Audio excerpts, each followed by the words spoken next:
Oke, jadi kali ini kita akan bahas tentang penyebab motor ngejim atau cepat panas, loyo di RPM tinggi. Pas RPM-nya tinggi, mesinnya panas, motornya tenaganya jadi loyo, di knalpot keluar asap banyak. Nah, itu mesinnya ciri-cirinya overheat. Nantinya kalau sering overheat, nantinya ngejim, kadang dia ngunci di RPM tingginya, mesinnya jadi macet.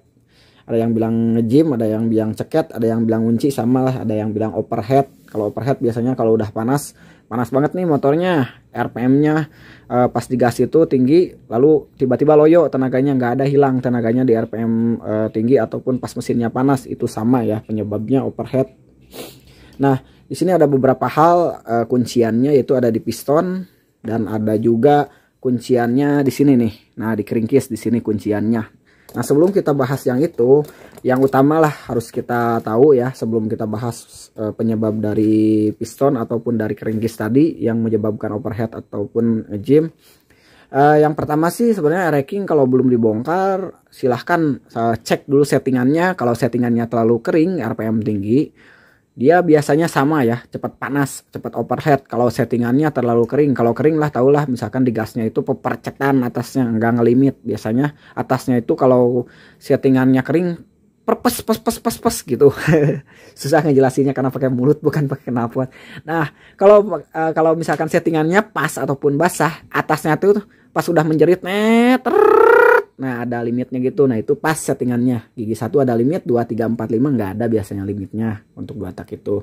Nah, settingan terlalu kering, RPM atas, bikin ngejim, bikin cepet panas. Nah, yang kedua, kadang pemakaian oli samping juga. Kalau oli sampingnya pakai yang jelek atau misalkan oli sampingnya pakai yang murah, kadang kalau rep motornya udah digaspol, RPM-nya tinggi, motornya udah korekan, pakai oli samping yang murah, biasanya motornya nggak mau. Pengennya oli sampingnya yang di atas harga 50.000, minimal pakai motor lah yang harga 100 ataupun harga 120.000. Nah, itu biasanya aman kalau pakai oli sampingnya yang bagus.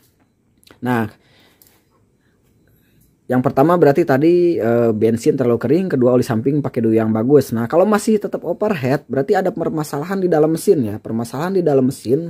Yang pertama itu kalau misalkan di sini ada trik nih, dilihat. Nah, ini piston. Nah, ini biasanya kalau piston baru, nah di sini runcing nih. Nah, kalau piston runcing di sini, piston baru di sini runcing. Nah, biasanya kalau pistonnya runcing biasanya nanti kalau pas di dalam blok, biasanya nih di dalam blok, udah susah ngejelasinnya pokoknya. Kalau di dalam blok nih, di dalam dinding silinder nih, kalau pistonnya ke bawah seperti ini, nah dia oli yang di dinding silinder itu diserut sama dia, diserut sama ketajaman di sini. Nah, makanya kalau misalkan ingin lebih aman anti ngejim, biasanya di sini nih. Nah, ini dikasih radius nih di sini, ditumpulin, dikasih celah arah buat dia nantinya kalau piston ke bawah nih, olinya ada yang masuk ke sini. Set, oli ada masuk ke sini. Nah, biasanya saya pakai kikir. Dikikir dulu nih ininya biar gak tajam nih. Maaf, agak sulit nih jelasinnya. Nah ini jangan dibikin tajam di sini. Tuh, ini kan dibikin saya bulat. Nanti kalau misalkan, maaf, kota fokuskan dulu. Nah, kalau misalkan pistonnya ke bawah, pas nyerut oli ke bawah, nah olinya ada yang ke bawah ke sini, masuk ke sini olinya. Oke, seperti itu. Pakai amplas yang terakhir dihalusin di sini nih, kayak gini. Biar nggak tajam. Nanti dia olinya yang di dinding silinder nggak kebuang ya, nggak keserut sama seher, masuk ke seher ke sini. Ininya jadi kebalur oli. Ada mungkin yang pakai prinsip titik-titik itu. Ya, namanya mekanik kan beda-beda trik ya. Kalau saya sih jarang di titik-titik kayak gitu. Karena kelihatannya gimana ya? Kurang bagus lah. Pokoknya ini yang paling jitu menurut saya. Ini paling terbukti ini. Kalau misalkan motor cepat panas atau cepat ngejim, diginiin ini sembuh dia. Nah, misalkan dia dikikir dulu supaya sudutnya nggak tajam. Setelah dikikir dia diamplas nih, tuh kan diginiin dia licin banget tuh, licin, nggak tajam. Nanti oli masuk ke sini karena ini paling bagian bawah ya. Ini piston bagian bawah dia paling panas karena piston paling bawah itu, kita ambil dulu ringnya nih sedikit.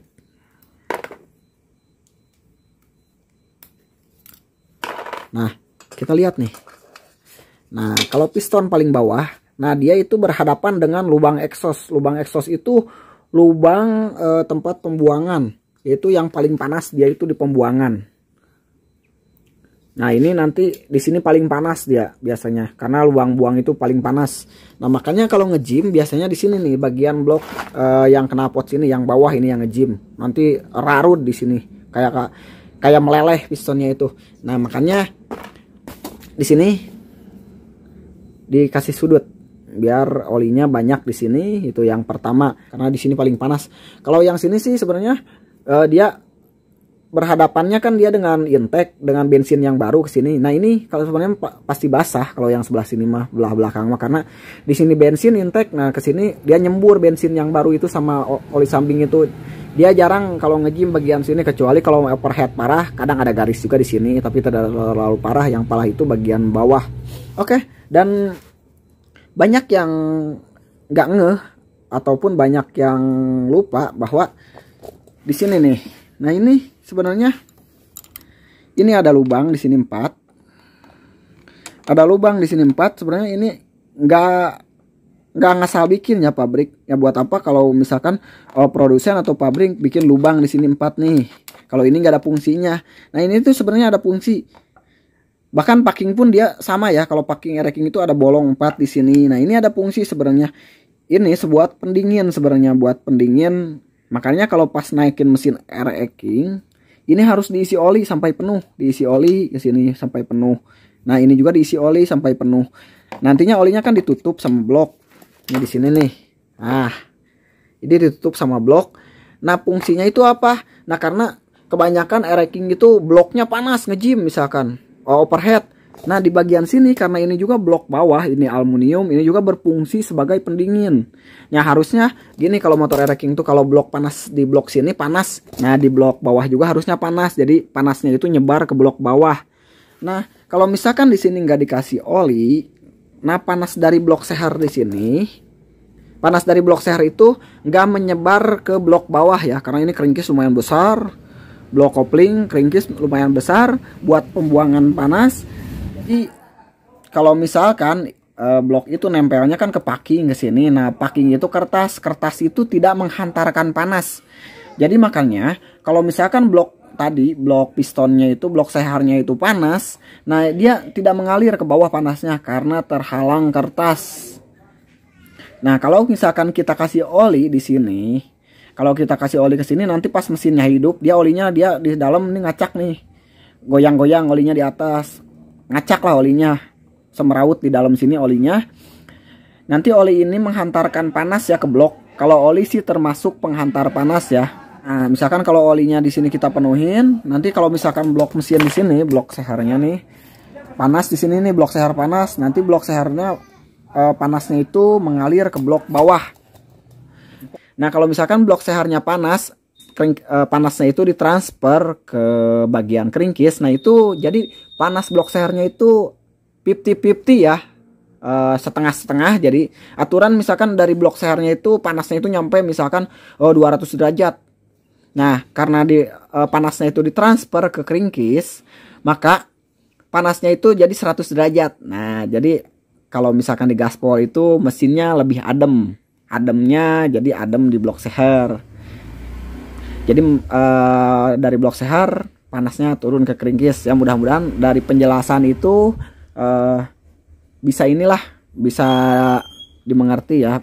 Tapi kalau nggak percaya silahkan dicoba aja. Pokoknya ini fungsinya lumayan drastis ya. Biasanya motor itu blok sehernya cepat panas. Jadi nggak terlalu panas blok seher. Yang panas nanti blok keringkis. Nah, panasnya dibagi dua.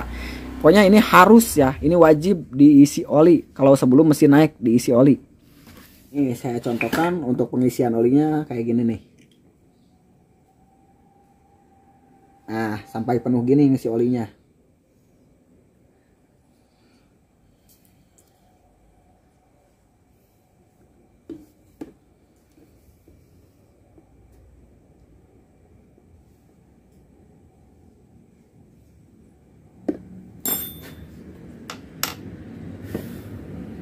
Kan udah diisi penuh kayak gini, ini tinggal dilap aja nanti sisa-sisanya. Tapi ya perlu diperhatikan halnya satu lagi, kalau misalkan tutorial seperti ini, packing blok sehernya yang bawah minimal pakai yang ori. Ya haruslah, sebenarnya harus pakai yang ori packing blok bawahnya. Kalau packing blok bawahnya pakai yang biasa, biasanya nanti kalau kebasahan packingnya itu agak mejret ya. Jadi belilah packing bawahnya yang ori kalau untuk motor kesayangan gitu. Ya paling juga ya kalau yang ori sekitar 15.000 lah. Mahalnya juga. Dan jadi ada beberapa hal ya tadi, beberapa cara, beberapa tutorial. Kalau misalkan sudah dikasih oli di sini, mesinnya masih ngejim atau masih overhead, piston sudah diakali di sini nih supaya olinya menyebar, oli sampingnya udah pakai yang bagus, terus settingan bensinnya udah dapat, nggak terlalu kering, masih overhead juga mesinnya. Kalau mesinnya masih overhead juga, biasanya dari segi bentuk head ya, bentuk headnya biasanya kurang bagus, squeeze-nya terlalu kecil, ruang bakarnya terlalu ngebuka. Nah kalau di head ruang bakar terlalu ngebuka, squeeze terlalu sedikit, misalkan switchnya di bawah 8, nah itu juga sama, kadang motornya cepat panas overhead. Kompresinya terlalu padat. Nah kalau misalkan udah bapak set nih, kalau udah bapak set nggak diburet lagi, nggak diukur berapa cc, siapa tahu isi kubah headnya itu 10 cc. Nah itu pasti ngejim kalau kompresi terlalu tinggi. Nah ketahuan lah nanti kalau kompresi terlalu tinggi, biasanya pasti gaspolnya itu nggak mau lari, motor tuh ngelirik malah nahan. Nah itu berarti bukan penyebab dari yang lain, berarti penyebabnya dari head motor yang overhead. Yang ngejim penyebabnya dari blok silinder head, dari kubah headnya dia terlalu padat.